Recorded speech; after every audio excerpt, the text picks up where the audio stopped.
সুপ্রভাত।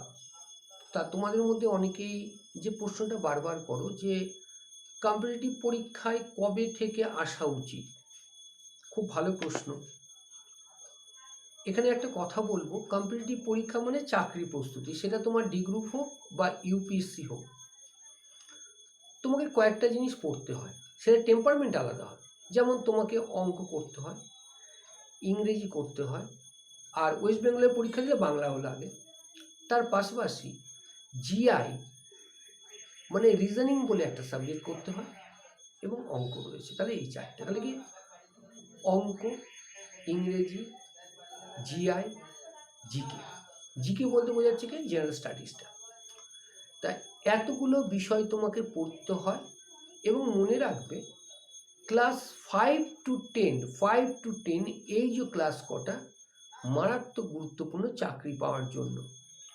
কিন্তু বিড়ম্বনা এখানে আমরা অনেকেই এই ক্লাসগুলোকে ভালোভাবে করে আসি না।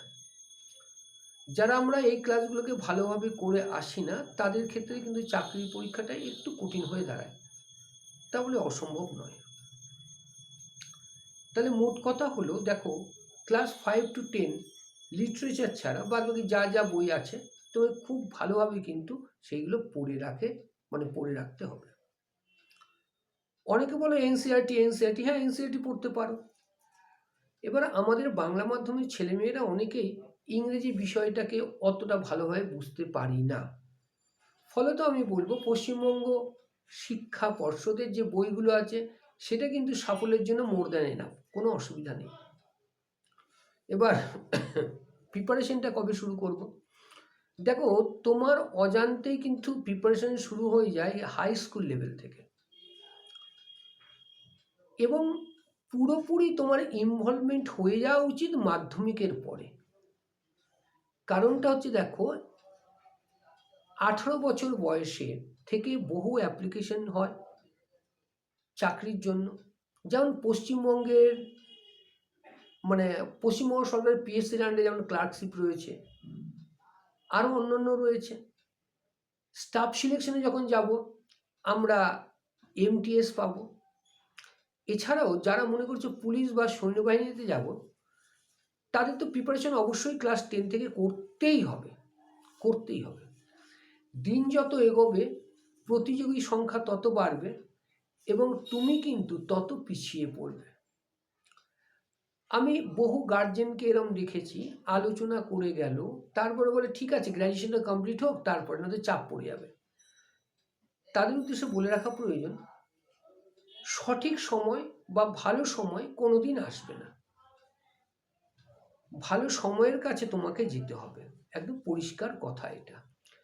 তাহলে আমি যদি অপেক্ষা করি একটা ভালো সময়ের জন্য, একটা ভালো সুযোগের জন্য, কোনোদিন আসবে না। তোমাকে কিন্তু লাইনে দাঁড়িয়ে পড়তে হবে বহু আগেই, প্রিপারেশনটা নিতে হবে তেমন, তারপরে গিয়ে কিন্তু তুমি সাফল্যের আশা করবে। শুনতে খারাপ লাগলেও সরকারি চাকরি যদি সত্যি সত্যি সোজা হতো তাহলে কিন্তু প্রতিটা পরিবারে 1 থেকে 2 জন করে সরকারি কর্মচারী থাকতেন। বাস্তবে কি তা? অবশ্যই নয়। সরকারি চাকরি পেতে গেলে তোমাকে কিন্তু প্রচণ্ড খাটতে হয় এবং সেই খাটনিটা কিন্তু ম্যারাথন হয়। এরম না যে কোনো পরীক্ষার সময় আমরা অনেকেই যারা করি স্টেজে মেকআপ, অনেকেই বলতে কি মোর দ্যান 80% ছেলে মেয়ে করি স্কুল কলেজে। তারা কি করি, পরীক্ষার আগে বিভিন্ন জায়গা থেকে সাজেশন জোগাড় করি, সেটাকে অনর্গল পড়ি, পরীক্ষা হলে বমি করে চলে আসি, বাস হয়ে গেল, আমি ভালো নম্বর নিয়ে পাস করলাম। কিন্তু চাকরি পরীক্ষায় ঘটনাটা সম্পূর্ণ ভিন্ন। তোমাকে খুব ভালোভাবে পড়তে হবে, কি পড়লে কেন পড়লে সেটা বুঝতে হবে, এবং তোমাকে পড়ালেখার অভ্যাসের মধ্যে নিজেকে ইনভলভ করে রাখতে হবে অ্যাটলিস্ট 2 থেকে 3 বছর। এই কারণে বলেছি ম্যারাথন। সরকারি চাকরি পাওয়া কোনোদিনই কঠিন নয়, কোনোদিনই নয়। যারা হাই হুতাশ করে তাদের নিয়ে কথা বলবো না। হাই হুতাশ তারা করে যারা কোনোদিন হয়তো পরীক্ষায় বসেই নি, অথবা বসলেও যে কোনো পরীক্ষার প্রিলিমিনারি ক্লিয়ার করতে পারেনি। কিন্তু তোমার মধ্যে সেই স্পর্ধা রয়েছে। তুমি যদি একটু খাটো, একটু ভালো যদি গাইড পাও, তাহলে কিন্তু অবভিয়াসলি তুমি ইউপিএসসি পর্যন্ত ক্র্যাক করতে পারো। হ্যাঁ, ইউপিএসসি, ডব্লিউবিসিএস এইগুলো পর্যন্ত ক্র্যাক করতে পারো। কিন্তু আমাদের সামনে এমন কিছু ভয়ানক বাতাবরণ সৃষ্টি করা হয়, সেই বাতাবরণে কি আমরা পারি না। সুতরাং ভয় পেও না। তোমার বাড়িতে যে বইগুলো আছে সেটা নিয়ে স্টার্ট করো, কোনো ক্ষতি নেই। সেটা নিয়ে স্টার্ট করার পরে যখন ওই বইগুলো সম্বন্ধে তোমার একটা সম্যক ধারণা হবে, একটা সত্যিকারের ক্লিয়ার পিকচার উঠে আসবে, তারপরে বাজার থেকে বই কেনা শুরু করো, কোনো প্রবলেম নেই। আজকেই যে তোমাকে বিভিন্ন ইউটিউব দেখে বা বিভিন্ন লেকচার শুনে দামি দামি বই কিনতে হবে না।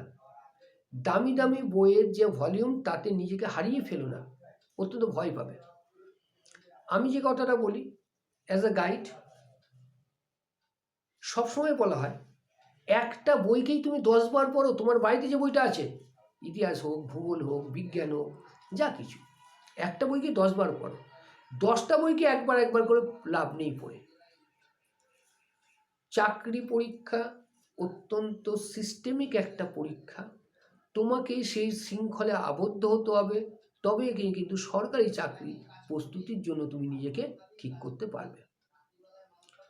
আমি দেবেন্দ্র স্যার এবং সীমা ম্যাডাম রয়েছেন। 1999 সাল থেকে কম্পিটিটিভ পরীক্ষা পড়িয়ে আসছি। Not only the competitive exam, as well as আমরা পড়িয়ে আসছি 5 to 10 ইংরেজি এবং বাংলা মাধ্যমিক স্কুলকে। সম্পূর্ণ জাতীয় স্তরের অনলাইন অফলাইন রয়েছে। তা বলে আমি কখনোই বলি না যে আমার ইনস্টিটিউট তুমি যোগ কর, ডেফিনেটলি নট। তবে এ কথাটা বলি আমি যে আমি নিয়মিত অনলাইন লাইভ ক্লাস করাই ফেসবুক পেজে। আমার ফেসবুক পেজ রেজ একাডেমি অফিসিয়ালে। বলবো পেজটা অবশ্যই দেখার পরে যদি মনে হয় হ্যাঁ সত্যি লাইক করো, ফলো করে রাখো। প্রতিদিন ক্লাস হয় চাকরি পরীক্ষার, এবং বহু পরিমাণ ছেলে মেয়ে অল ওভার ইন্ডিয়ার বহু পরিমাণ ছেলে মেয়ে ক্লাস করে যথেষ্ট স্যাটিসফাইড। কোনো বিজ্ঞাপনী চমক নয়, বোর্ড ওয়ার্ক সব কিছু। প্রতিদিন ক্লাস তুমি জয়েন করো, পরীক্ষার প্রিপারেশন সম্বন্ধে কিন্তু ওভারঅল যেটা তোমার ধারণা সেটা তুমি পাবে, এইটুকুনি আমি বলতে পারি। এবং আমার ক্লাসের সাথে যুক্ত থাকলে অবশ্যই পরীক্ষা ক্র্যাক কী করে করতে হয় প্রথমবারে সেই জিনিসটাও শিখতে পারবে। তার জন্য অবশ্যই ফলো রাখতে হবে আমার ক্লাসগুলোকে। ফলো করো। সকলে ভালো থেকো, খুব ভালোভাবে পড়ালেখা করো। সরকারি চাকরি পাওয়া কিন্তু কঠিন নয়। যারা কঠিন বলে, ভালোভাবে শুনে রাখো, আমি ওপেনলি বলছি, যারা কঠিন বলে তারা সঠিকভাবে পড়ালেখা করেনি, 1, অথবা তারা চাকরি পরীক্ষা কোনোদিন দেয়নি, 2, অথবা যেটা বলা হচ্ছে সঠিকভাবে পড়ালেখা করেনি বলে কোনো পরীক্ষা ক্র্যাক করতে পারেনি। তার জন্য তারা বলে। ডিমোটিভেটেড হবে না। তোমার মধ্যে যথেষ্ট পরিমাণ সেই পোটেন্সিয়ালিটি রয়েছে। যেহেতু মাধ্যমিক তুমি পাস করেছো, উচ্চ মাধ্যমিক পাস করেছো, অথবা গ্র্যাজুয়েশন কমপ্লিট করেছো, তাহলে যে কোনো চাকরি পরীক্ষা ক্র্যাক করার মতো ক্ষমতা তোমার রয়েছে। তুমি নিজেকে চেনো। ওকে, ভালো থেকো সকলে, আবার পরে দেখা হবে। Thank you.